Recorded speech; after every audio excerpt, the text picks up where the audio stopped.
আসসালামু আলাইকুম এভরিওয়ান। আবারও স্বাগত জানাচ্ছি নুসরাত জাহান ব্লগ চ্যানেল থেকে। আশা করি সবাই ভালো আছেন। তো আলহামদুলিল্লাহ আমিও ভালো আছি। তো আজকের ভিডিওটি শুরু করছি সকালের নাস্তা দিয়ে। তো এখন সকাল, তো নামাজ পড়ি চুলার পাড়ে চলে আসলাম রান্নাঘরে।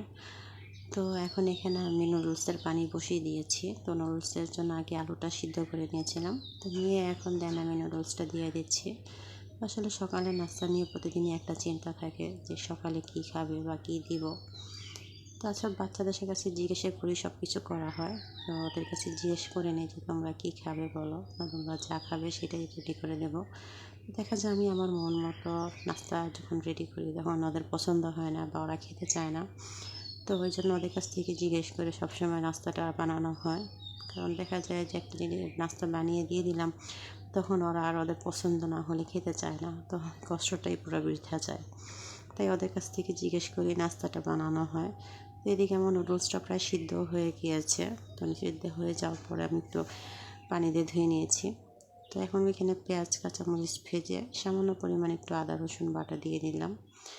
দিয়ে এখন এটা একটু ভাজা ভাজা করে নেব। তো আসলে নুডলসটা বিভিন্ন মানুষ বিভিন্ন রকমভাবে রান্না করে, আমি একটু এভাবেই রান্না করি। আর আমিও আসলে সবসময় যে একই রকমভাবে রান্না করি সেটা না, যখন আমার যেভাবে ভালো হয় তো সেভাবে রান্না করি। তো আজ এখানে ডিম দিয়ে রান্না করব, আর মুরগির গোশত দিব না।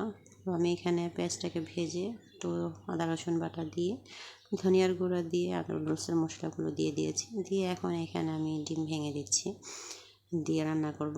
আর আমি আজকে একটু বেশি পরিমাণে নিয়েছি, কারণ আমার বাসায় আজ একটু মেহমান আসবে। তো ভাবলাম যে একসাথেই করে নিই, তাহলে আর পরে আর ঝামেলা হবে না। তাই এখানে আমি আজকে একটু বেশি পরিমাণ রান্না করি, যেন ওদেরকে নাস্তা দিয়ে দেবো আর টিফিন দিয়ে দেবো, নাস্তা খাবে। আর যেটুকু থাকে আমি একটু আলাদা করে রেখে দেবো। তাই এই জন্য একটু বেশি করে নিয়েছি। আর নুডলসটা তো আসলে আমার কাছে খুবই ভালো লাগে, যখনই খাই না কেন বা যেভাবেই খাই না কেন নুডলস আমার কাছে খুবই ভালো লাগে। আর আমার বাচ্চারাও, আমার বিশেষ করে আমার বড় মেয়েটা, সে তো নুডলস খুব পছন্দ তার। তো এখন নুডলস রান্না হয়ে গিয়েছে এদিকে আমার। তো এখন আমি এটাতে রেখে দেবো, আর এটাতে রেখে দিলে অনেকক্ষণ গরম থাকে। তাই আমি এখন এটাতে ঢেলে নিচ্ছি, ঢেলে ভালোভাবে এখন ঢাকনা দিয়ে রেখে দেবো। তো এইদিকে আমার বাচ্চারাও রেডি হয়ে গিয়েছে। তার মেয়ের পরীক্ষা চলতেছে, সে পরীক্ষা দিতে যাবে। তো আমার হাজব্যান্ডও বসে আছে নাস্তার জন্য। তো আমার এদিকে নাস্তা হয়ে গিয়েছে, তো এখন আমিও তাদেরকে নাস্তা দিয়ে দেবো। তো তারা খেয়ে যে যার যার মতো চলে যাবে। আর তো নাস্তা দিয়েছি, ওরা খাচ্ছে। তাই আমি ভাবলাম যে ফাঁকে আমি বিছানাটা একটু রেডি করে নেই। তো আমি এদিকে বিছানা গোছানোর জন্য চলে আসলাম।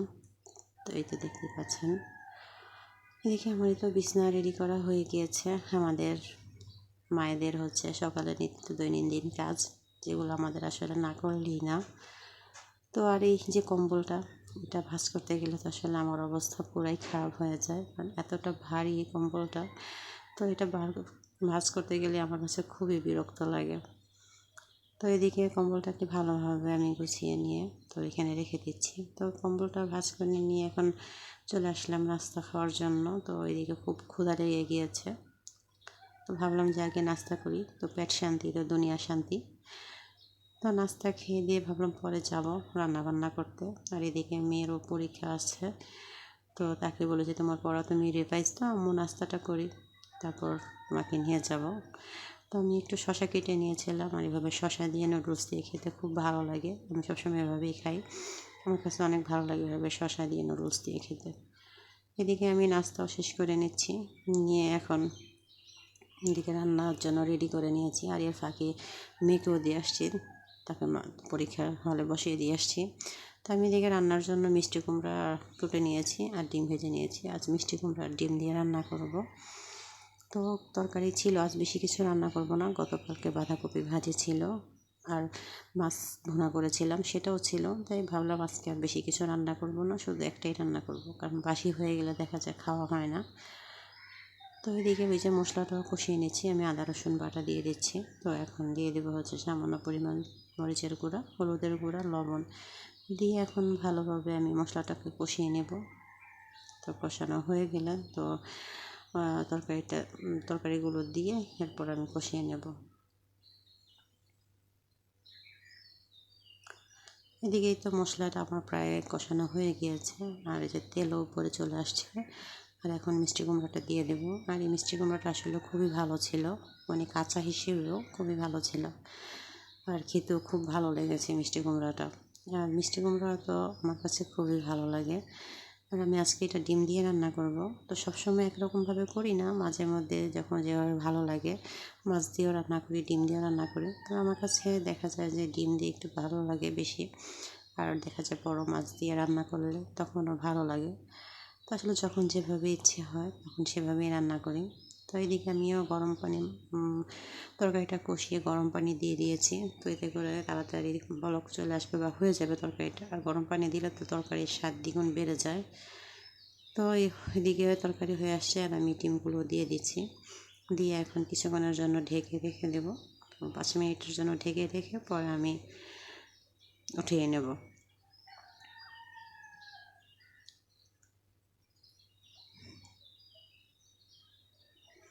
তো এই দেখতেই পাচ্ছেন আমার তরকারি এদিকে হয়ে গিয়েছে। তো সেটা পরিমাণ ধনিয়া পাতা দিয়ে দিচ্ছি। আর ধনিয়া পাতা আসলে আমার হাতের কাছে ছিল না, তো যতটুকু ছিল ততটুকুই দিয়েছি আর কি। তো রান্না বান্না খাওয়া দাওয়া শেষ। তো এখন ভাবলাম যে কিছু ধোয়াপালা করে নিই। তো এদিকে যে কড়াই ছিল আর এগুলো ছিল, তো এগুলো এখন ধুয়ে নিচ্ছি। তো ধুয়ে এখন রান্নাঘরটা সব কিছু পরিষ্কার করে নেব।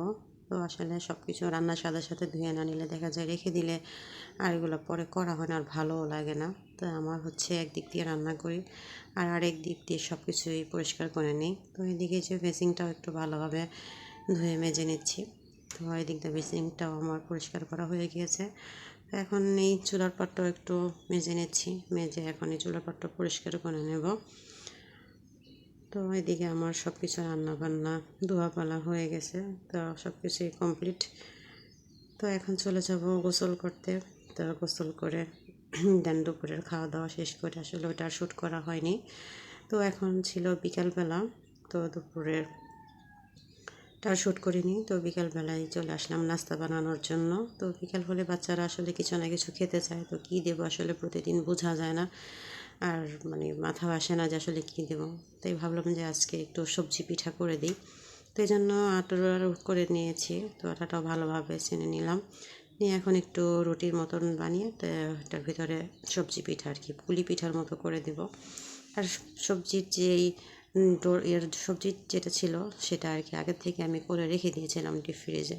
আমি সবসময় এরকমই করি যে সবজির ভিতরের যে পুরটা থাকে বা যে কোনো কিছুই আগে থেকে করে রেখে দিই, তাহলে পরবর্তীতে আর এতটা সময় নষ্ট হয় না, আর ঝটপট যে কোনো কিছুই বানিয়ে দেওয়া যায়।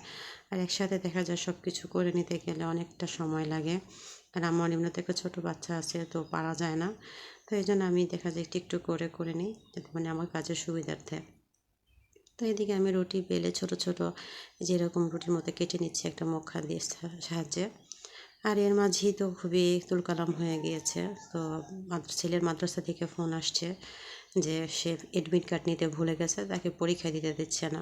তো এখন সেই পিঠা রেখি রুটি বানানো রেখি দৌড়ে আবার ছেলের এডমিট কার্ড নিয়ে চলে গেলাম মাদ্রাসায়। তো এখন তার এডমিট কার্ড দিয়ে আবার বাসায় যেতে হবে। তো এদিকে ছেলে ওয়েট করতেছে আমার জন্য, এই যে সে দাঁড়িয়ে আছে যে কখন এডমিট কার্ড নিয়ে যাব। তো সে এক্সাম দেবে, তো এর মাঝে নাকি তার এক্সাম দেওয়া হয়েও গেছে সেটা বলতেছে। তাই আমি বললাম আমার কষ্ট করে কেন আসলাম বলো।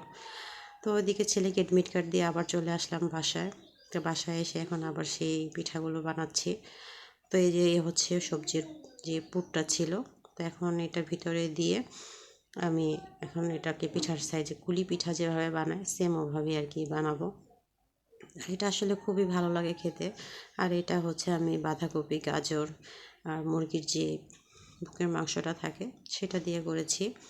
আর এই পুরটা খেতে আসলে খুবই ভালো লাগে, আর এই পিঠাটা আসলে আমার ঘরের সবাই পছন্দ করে।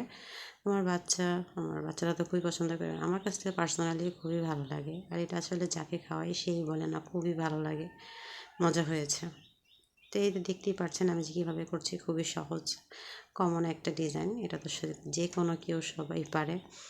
আর এদিকে আমার এক এক করে সবগুলো পিঠাও বানানো হয়ে গিয়েছে। আর এখানে আমি যেগুলো রেখেছি এগুলো আমি একটু ফ্রোজেন করে রাখবো, তো এতে করে আর কি ঝামেলা হবে না, যখন ভালো লাগে তখন আর কি নামিয়ে খেয়ে নেওয়া যাবে।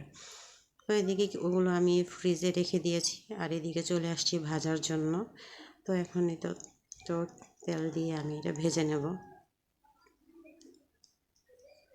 তো এক এক করে দিয়ে দিচ্ছি, দিয়ে এখন সবগুলো পিঠাই ভেজে নেব আমি। তো এদিকে এক এক করে সবগুলো পিঠা আমার ভাজা হয়ে গিয়েছে, তো এখন হচ্ছে খাওয়ার পালা। তো আমার এই ভিডিওটি যদি আপনাদের কোনো একটা অংশ ভালো লাগে তাহলে প্লিজ লাইক করবেন এবং শেয়ার। আজ এই পর্যন্তই, আল্লাহ হাফিজ।